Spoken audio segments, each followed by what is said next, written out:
top 5 essential DJ gear for beginners under $500. Let's talk about it. Okay, so let's first jump into the hot topic of speakers. Obviously, this is essential and very subjective. Something I might like, you may find different, but that's okay. Now, I'm gonna assume you're starting from zero and you don't have much money to start with, and that is okay. That's how I started as well. So let's talk size. What size of speaker should you get? Now, I'm gonna say you should probably start off with some 12s. Why? Because they're not too big, not too small. They're gonna be big enough to cover most venues and have a well-balanced sound. So my 2 top picks under $500 are gonna be the Alto 12s or the Mackie Thump 12s. Look, these Mackie Thumps here come in at $332. They have about 1400 watts of power and a 1-inch compression driver. This is gonna be more than enough to help you get started with the size of parties that you'll most likely be doing. Okay, now let's come to the Alto 12s. So again, these are around the same price, about $350. They claim to have about 2,500 watts of power. Not sure how true that is, but it's really high. They have a 1.4-inch compression driver, so slightly bigger than your Mackie. And as I was doing my digging, I also found out that they have an app, so you can control the music settings on your app, which is actually really cool. So these are my 2 top picks for you to get started. You know, this is how I started out. You know, I only had enough money to purchase one when I first began, and I purchased the Altos. And if you watch my channel, you know that I still bring these out to some smaller events every now and then.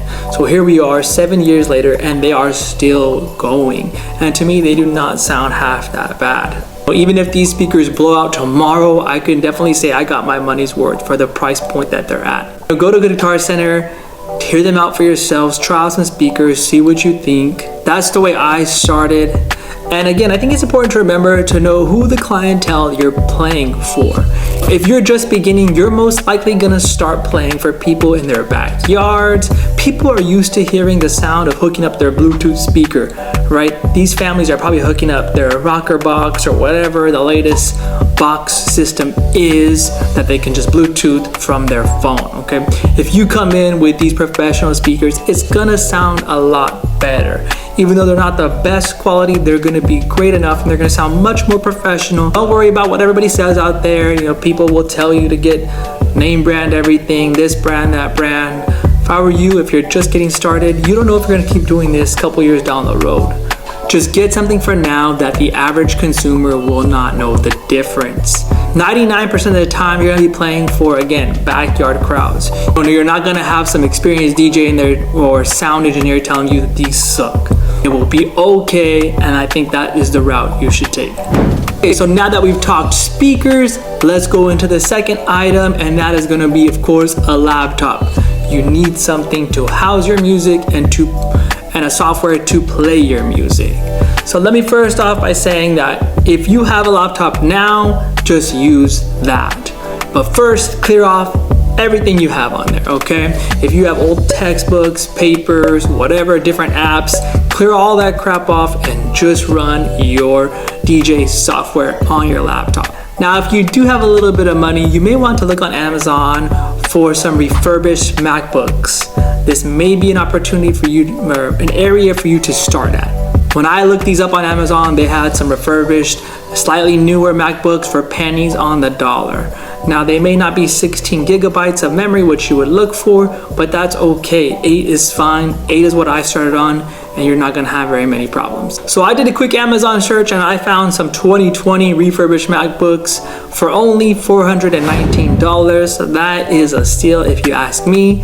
And again, it's a good place to start if you're serious about getting into this. When I was searching, I also put in for some extra SD memory, and I think I found up like 256 gigabytes of extra gig memory. I mean, that is not bad. So overall, use what you have, but if you have a little money, maybe you might want to start with this route. Okay, so we talked speakers, we talked the laptop, now let's talk the controller. Okay, so with the controller, you need something to show off your mixing skills. And if you're not mixing music and you're still learning, you should start here with the controller and don't buy anything else until you can mix and sound great.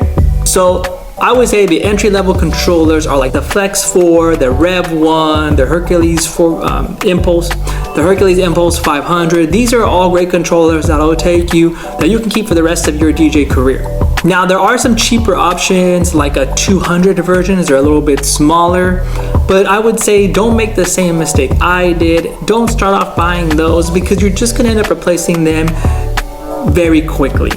You will outgrow these fast, okay? That's what I did. I started off with a Numark controller and I quickly outgrew that. So in my opinion, don't waste your time on those because you're just gonna quickly outgrow them. Okay, so we talk speakers, we talk laptop, we talk mixers. Now let's talk about music library. You need to start building your music library, okay? Yes, nowadays you can stream, but that is not the optimal thing you want. You need to start looking at record pools or Apple Music and slowly buying and building your crates.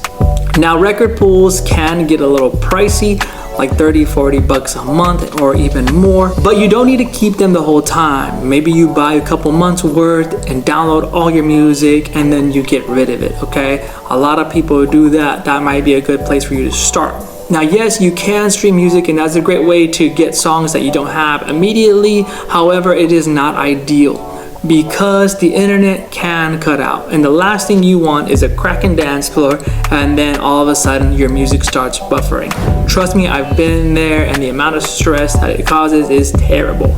Not to mention that if you're just starting out, you're probably gonna do some party out in the cuts, right? You might be in the country somewhere, someone's backyard, and they don't have internet that reaches that far.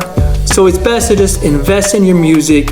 Yes, it is a lot of money at first, a little bit, at least maybe 30-40 bucks for the first few months. But after that, you have an extensive library that's gonna be able to rock multiple crowds. Okay, so now let's talk my fifth and final item that I think you need under $500, and that's of course cables. Cables are the veins of your DJ setup, okay? They're gonna help get your music from your laptop to the speakers so everybody can hear. Now you're gonna need some RCAs to XLRs. That's your typical entry-level mixer has RCA outs on the back, and then you're gonna hook up to XLRs on your professional speaker.